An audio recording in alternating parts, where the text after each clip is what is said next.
Zoran Mamdani has been elected mayor of New York City, capping a stunning run for the 34-year-old state lawmaker, who is now set to become the city's first Muslim mayor and the youngest in more than a century. In a victory for the Democratic Party's progressive wing, Mamdani defeated former Governor Andrew Cuomo and Republican Curtis Sliwa. According to local reports, the 34-year-old Mamdani secured 50.4% of the vote. I must say this. Thank you.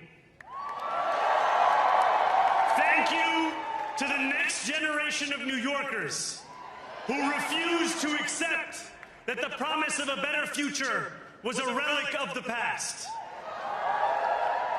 You showed that when politics speaks to you without condescension, we can usher in a new era of leadership. We will fight for you because we are you. Tuesday's vote saw ballots in about half of the U.S. states in what was the first major election of U.S. President Donald Trump's second term. Voters backed Democrats for gubernatorial positions in New Jersey and Virginia, rejecting Trump's late push for his preferred candidates. Virginia elected its first female governor, Abigail Spanberger, while voters chose to keep Democrats in power in New Jersey, electing Congresswoman Mikey Sherrill.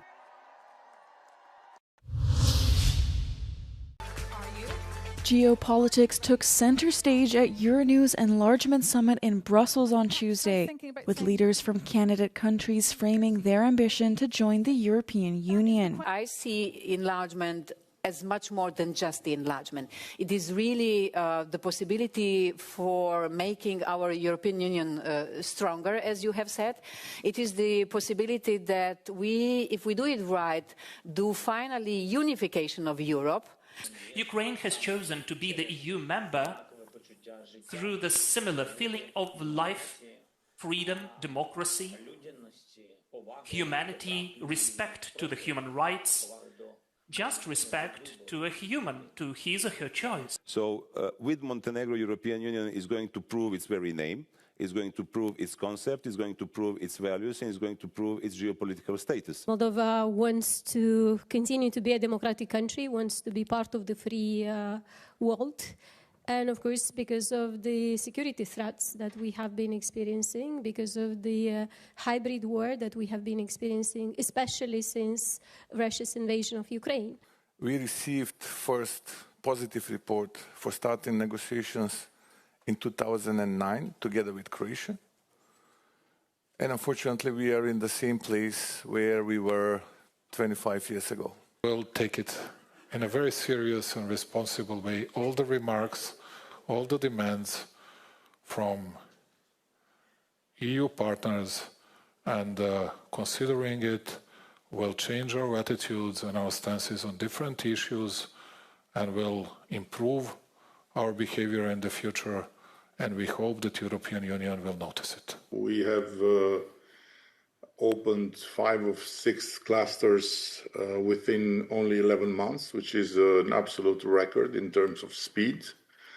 It's something that until only a few years ago I would not been able to imagine.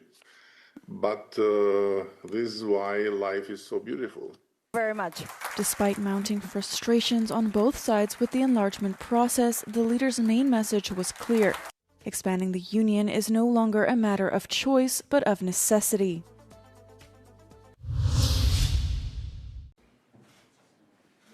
Czech billionaire and Prime Minister-designate Andrej Babiš signed a coalition deal with right-wing allies on Monday. The move brings him a step closer to assuming the office he held previously between 2017 and 2021.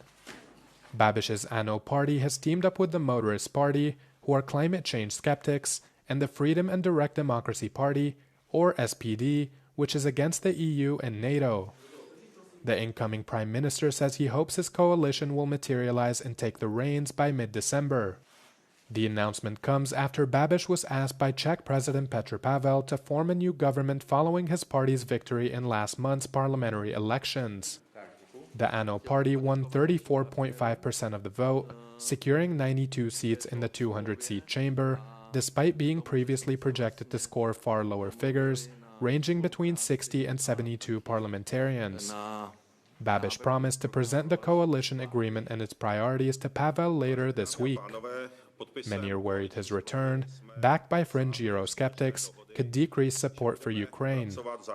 Before even taking office, the incoming premier has already vowed to cut all aid from Prague to Kyiv.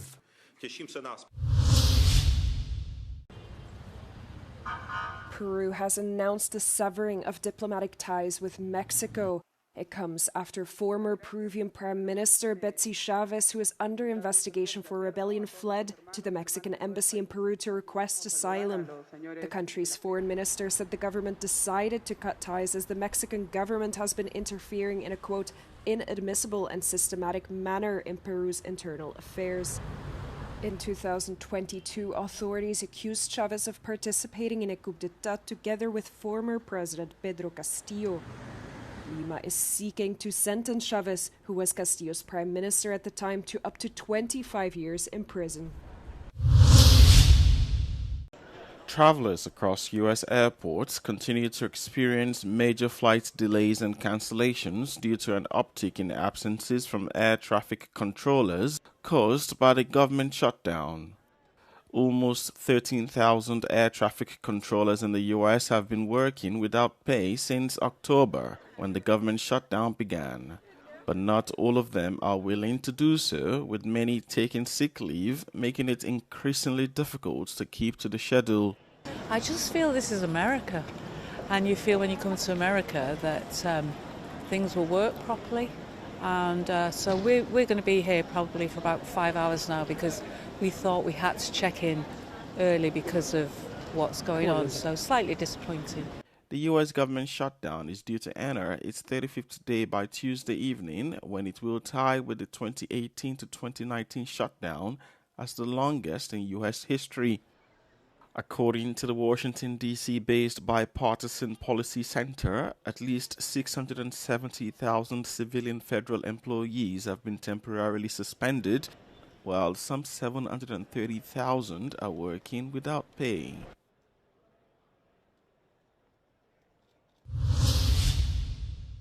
Doha is hosting the Second World Summit for Social Development, a global gathering of leaders, experts, and civil society. The summit is focusing on poverty, climate change, and how technology is reshaping jobs and social protection. This is the first time a UN meeting of this scale is being held outside New York or Geneva. Delegates will adopt the Doha Political Declaration on Social Development, calling for global action on social justice, inclusion, and sustainable development. People escape poverty, they become migrants, they become socially exploited, abused. We see this in Europe as well. We see this, and we think that, and in Europe we think that it's our responsibility not just to fight poverty and social exclusion at home with the people that live in Europe, but we have a responsibility towards our neighboring regions, countries, continents, and towards the whole planet, I think. High-level forums are pushing leaders to turn commitments into concrete results, while discussions are giving officials a chance to share ideas and practical solutions from around the world. We know that half of the population still cannot enjoy any sort of social protection. This is extremely dangerous, and it's also extremely dangerous for peace, because this creates a huge instability in the world. With the world gathering in Doha, there are high expectations for tangible outcomes. Youth groups, NGOs, and activists are demanding decisive action to fight poverty and inequality. More than 800 million people still live in extreme poverty, according to the UN, and officials say innovation will be key to turning commitments into solutions. Mohammed Alashi, Euronews, Doha. The man who had been trapped under rubble after a medieval tower in Rome collapsed has died from his injuries shortly after he had been rescued. Part of the medieval Torre dei Conti collapsed Monday morning during renovation work. 3 workers were rescued unharmed, another worker was hospitalized in critical condition, and the 5th worker, a 66-year-old Romanian man, had remained stuck under the rubble. The man was rescued on Monday night after being stuck for almost 12 hours. He was rushed to the hospital, but his heart stopped while he was in the ambulance. L'intervento eravamo quasi arrivati a portarlo fuori. Purtroppo questo secondo crollo ha portato molte macerie. Firefighters were in the midst of the first rescue attempt when another part of the tower crumbled. The tower had been closed since 2007 and was undergoing an almost €7 million restoration. Rome's prosecutor's office has opened an investigation into the incident. As countries, non-profit organizations, academics, and more prepare to gather in Brazil for the annual climate summit COP30, a new UN report revealed the world is heading for a serious escalation of climate risks and damages. In its yearly emissions gap report, the UN Environment Programme indicates that under current pledges, the predicted global temperature rise over the course of this century has only slightly fallen. The report finds that only 60 parties to the Paris Agreement, covering 63% of greenhouse gas emissions, had submitted or announced new mitigation targets for 2035. Implementing only current policies would see global temperatures rise by 2.8 degrees Celsius, progress from last year's predicted 3.1 degrees, but not enough, the authors say. They add that countries now need to go all in on climate action. The European Union is one of the 6 largest contributors to total greenhouse gas emissions, the report said. The EU's current target is to reduce net greenhouse gas emissions by at least 66 to 72% from 1990 levels by 2035.